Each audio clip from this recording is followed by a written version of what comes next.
Nagsimula ang pelikula sa pagpapakita ng isang batang lalaki na nagngangalang Thang Di. Sa murang edad, namulat si Thang Di sa isang mahirap at mapaghamong buhay. Ang isa sa mga problemang kinakaharap niya araw-araw ay ang pambubuli sa kanya ng ibang mga bata. Dahil sa dami ng mga batang pinupuntirya si Thang Di, wala siyang ibang choice kundi ang tumakas sa kanila.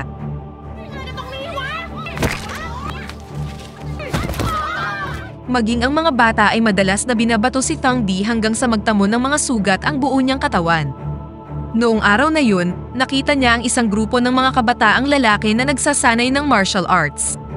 Lumapit dito si Thang Di at humingi ng tulong sa guro na turuan siya ng self-defense para lumakas siya. Sa kasamaang palad, kahit alam ng guro na maganda ang intensyon ni Thang Di, hindi niya ito tinanggap bilang kanyang estudyante. Ipinaliwanag ng trainer na sa kanilang nayon, ipinagbabawal sa mga maliliit na bata na magsanay ng self-defense dahil ayaw nilang abusuhin ng mga bata ang kanilang kaalaman sa martial arts para sa masamang bagay.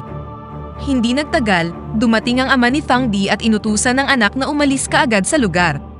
Tila ayaw ng kanyang ama na matuto si Thang Di ng martial arts o masangkot sa anumang aktibidad na maaaring maglagay sa kanya sa panganib. Dinala din ng kanyang ama si Thang Di sa isang monghe upang payuhan niya ang bata tungkol sa mga panganib na dala ng martial arts. Ngunit sa halip na tulungan ng ama ni Thang Di, pinahintulutan niyang matuto ng martial arts ang bata, basta't gagawin niya ito para sa self-defense at hindi sa karahasan. Kinabukasan, habang naglalaro si Thang Di sa paligid ng templo, muli siyang inatake ng ilang mga bata sa pamamagitan ng pagbato sa kanya. Kabilang sa kanila ang isang batang lalaki na nagngangalang Cherd, ang nag-iisang anak ng governor na siyang pinakamaimpluwensya sa nayon. Napuno na si Thang Di sa pambubuli sa kanya ni Cherd at ng iba pang mga bata, kaya sinubukan niyang matuto ng self-defense gamit ang mga simpleng kagamitan na siya mismo ang gumawa. Hindi lang matapang si Thang Di ngunit meron din siyang kakaibang talento sa martial arts. Napatunayan ito nang nagawa niyang talunin ang lahat ng mga buling bata, kahit isang araw pa lang siyang nag-e-ensayo. Mula ng araw na yun, patuloy na sinanay ni Thang Di ang kanyang pisikal na lakas at hinasa ang kanyang kakayahan upang maging siyang isang malakas na mandirigma. Nang si Thang Di ay isa ng teenager, muli siyang tinarget ng grupo ni Cherd dahil gusto nilang maghiganti sa ginawa sa kanila ni Thang Di ilang taon na ang nakakalipas. Ngunit kahit na meron silang dalang mga kabayo at matatalas na sandata, nagawa pa rin silang talunin ni Thang Di pagkatapos niyang dalhin sila sa kagubatan. Dahil dito, umuwi si Cherd na masama ang loob at dumiretso sa kanyang ama para isumbong ang ginawa ni Thang Di. Matapos malaman ng governor na sinadyang atakihin ni Cherd si Thang Di, pinagalitan pa niya ang kanyang anak dahil si Thang Di ay isa sa mga mersenaryo sa kanilang nayon na gumagawa sa kanya ng maraming pera. Sa labis na pagkainis, binalaan niya si Cherd na wag nang gambalain si Thang Di dahil kung hindi, papalayasin niya siya sa kanyang bahay.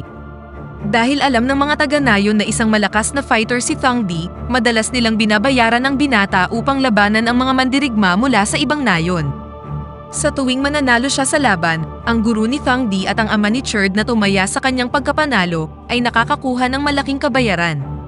Sa kasamaang palad, nagbago ang lahat ng isang araw ay natalo si Thang Di ng isang mahusay na mandirigma na nagngangalang Kru Hao na nagmula sa ibang nayon.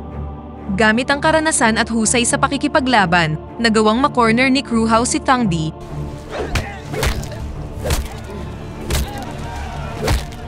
hanggang sa tuluyang nawalan ng malay ang binata.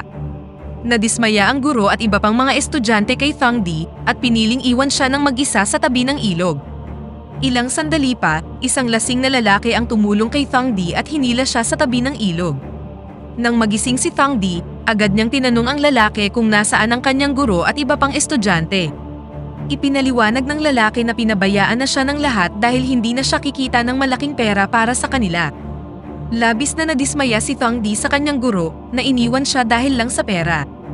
Pinaalam ng lalaki na ang lahat ng mga pag-atake na ginawa ni Thang Di ay masyadong mahina at walang kahit na anong special technique. Iminungkahi ng lalaki na maglakbay si Thang Di sa iba't ibang lugar at magsimulang mag-aral ng totoong martial arts dahil pakiramdam niya ay huwad na martial arts ang itinuturo sa kanyang nayon. Sinunod ni Thang Di ang kanyang mga payo at nagsimulang maglakbay para maghanap ng mas magandang martial arts college. Matapos ang isang mahabang paglalakbay, sa wakas ay nakarating siya sa isang martial arts college sa isang nayon at agad na nagsimulang magsanay doon. Nang mapansin ng guro ang biglaang pagdating ni Thang Di, agad niyang tinanong ang kanyang pagkakakilanlan at layunin sa pagpunta sa kanilang lugar.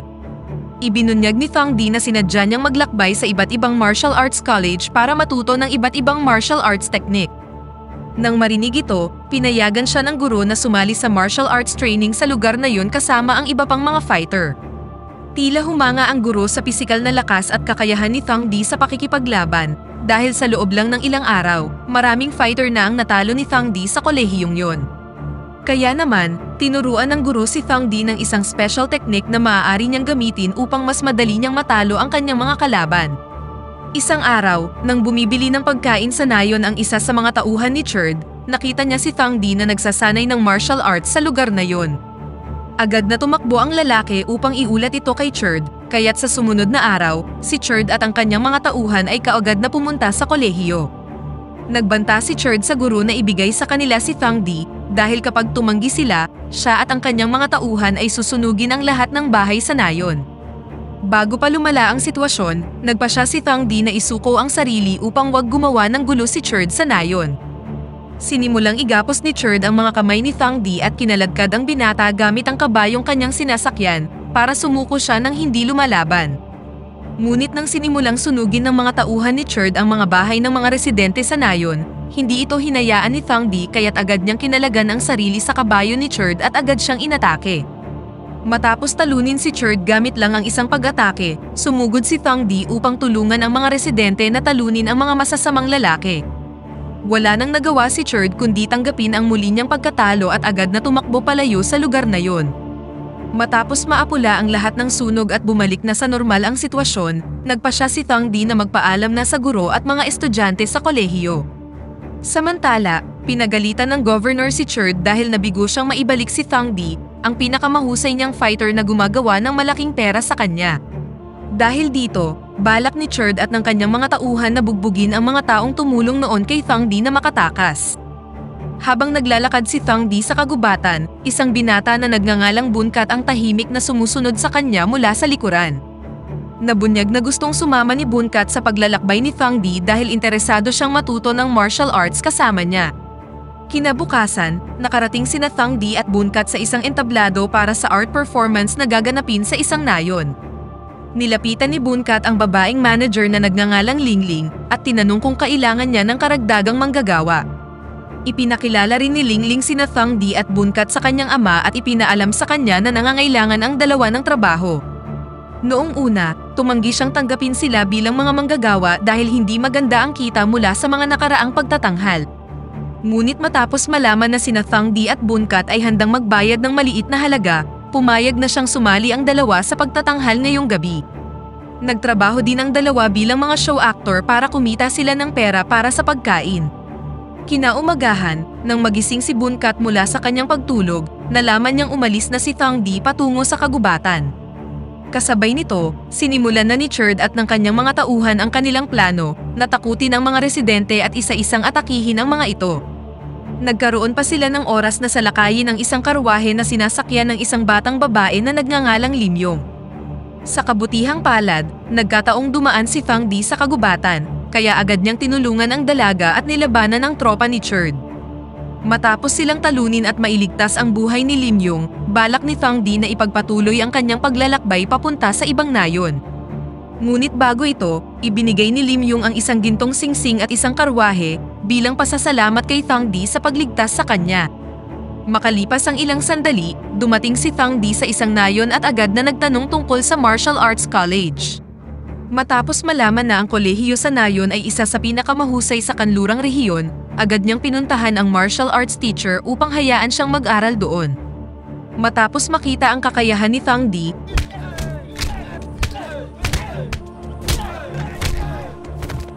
tinanggap ng guru si Thang Di bilang kanyang estudyante at agad siyang dinala kay Bunkat na noong isang araw pa nakarating sa nayon. Nagsagawa si Thang Di ng masinsinang pagsasanay sa ilalim ng direksyon ng kanyang pangalawang guro upang mabilis na mag-improve ang kanyang kakayahan. Pagkalipas ng ilang araw, na-realize ng guro ang potensyal ni Thang Di at inalok siyang makilahok sa intercollegiate fighting competition. Araw-araw na nagsasanay si Thang Di upang maipanalo niya ang bawat fighting competition at makapagbigay ng pride sa kolehiyong kumupkop sa kanya. Sa araw na gaganapin ang fighting competition, muling nakita ni Thong Di sina Lingling at Lim Yung na nagkataong naglalakbay sa nayon. Nang magsisimula na ang labanan, tila minamaliit ng mga lider mula sa ibang mga paaralan ang guro ni Thong Di at ang kanyang kolehiyo. Ngunit sa huli, nagawang mabaliktad ni Thong Di ang mga bagay-bagay at napatunayang mas superior ang kanyang kolehiyo kaysa sa kanila. Ipinahiya ni Thong Di ang mga kalaban sa pamamagitan ng pagtalo sa pinakamahuhusay na fighter at guro mula sa ibang kolehiyo. Nang matapos ang kompetisyon, nagpaalam na si Thong Di sa guro at ipinagpatuloy ang kanyang paglalakbay upang matuto pa ng iba pang martial techniques. Sa paglalakbay na ito, sina Thong Di at Bunkat ay kasama si Lingling at isa pang binata. Sa ikatlong baryo, nakilala ng grupo ni Thong Di ang isang matandang lasinggero, ngunit napakahusay niya sa paggamit ng mga armas. Si Thong Di at ang iba ay nagsimulang magsanay sa matanda sa pamamagitan ng pagbibigay sa kanya ng ilang bote ng alak bilang bayad. Nagsanay sila ng husto araw-araw upang ma-master ang teknik sa paggamit ng espada at iba pang mga armas. Makalipas ang isang buwan, pagkatapos sumailalim sa matinding pagsasanay, nagawang ma-master ni Thong Di ang paggamit ng espada at nakatanggap ng armas bilang regalo mula sa lalaki. Habang nagpapatuloy sa kanilang paglalakbay sa kagubatan, si Thong Di at ang iba pa ay biglang inatake ng mga tauhan ni Cherd na nagdulot ng matinding injury kay Bunkat. Sa kabutihang palad, natalo at napatay ni Thong Di ang mga kalalakihan, bagamat sa huli ay nagawang makatakas ni Cherd. Agad na sumugod si Thong Di at ang iba pa upang dalhin si Bunkat sa isang manggagamot sa kabilang nayon upang magamot ang kanyang sugat. Pagkatapos, nagpasalamat si Thong Di sa lalaking nagngangalan Ruwang sa pagtulong sa kanila na makahanap ng manggagamot. Sa lugar na yon, hindi sinasadyang nakita muli ni Thong Di si Lim Yung, na anak pala ni Kru Hao, ang lalaking nakatalo sa kanya noon. Inimbitahan ni Kru Hao si Thong Di na makilahok sa isang fighting competition na inorganisa ng hari sa mga darating na araw. Tinanggap niya ang alok at nagsimulang maghanda upang labanan ang pinakamahusay na fighter mula sa ibang mga kolehiyo. Nang dumating ang araw ng kompetisyon, madaling natalo ni Thong Di at Kru Hao ang iba pang mga fighter. Sa huli, kinailangan ni Thong Di na harapin si Kru Hao, at sa laban na yun, ang hari ay tumaya ng malaking pera para sa tagumpay ni Kru Hao. Kahit na natalo na siya ni Kru Hao noon, hindi natakot si Thong Di at patuloy na nagsisikap na manalo sa laban. Gamit ang iba't ibang training at martial arts na natutunan niya sa ngayon, sa wakas ay nagawa niyang talunin si Kru Hao sa duel fight na yun. Nang matapos ang laban, tila humanga ang hari sa kakayahan ni Thong Di dahil nagawa niyang talunin ang ilan sa mga pangunahing mandirigma ng hari. Nang ibibigay na ng hari ang premyo sa mga nanalo, biglang pumasok sa gitna ng arena ang isang grupo ng mga kalalakihan at nilusob ang hari. Ang tropa ay pinamumunuan ni Ruwang, ang lalaking tumulong kay Thong Di na makahanap ng manggagamot upang iligtas si Bunkat. Nagkaroon ng maikling labanan sa pagitan ng mga tropa ng hari at ng mga tropa ni Ruwang, ngunit matagumpay na natigil ang laban nang ihayag ni Ruwang sa lahat na siya ang tunay na hari. Nabunyag na ang haring nag-organisa ng fighting competition ay isang huwad na pinuno na gusto lang kumita ng malaking pera mula sa mga taya. Sa huli, nagawang mabawi ni Ruwang ang trono ng hari at itinalaga si Thong Di bilang kanyang royal warlord. Sa huling eksena, makikita si Thong Di na bumalik sa kanyang nayon kasama si Lim Yung upang ipakilala sa kanyang ina na matagal nang naghihintay sa kanya, at dito na nagtatapos ang pelikula. Pakipindot naman ang like button kung nagustuhan mo ang pelikula, at kung hindi naman, pindutin mo ng 2 beses ang dislike button para lang makasiguro.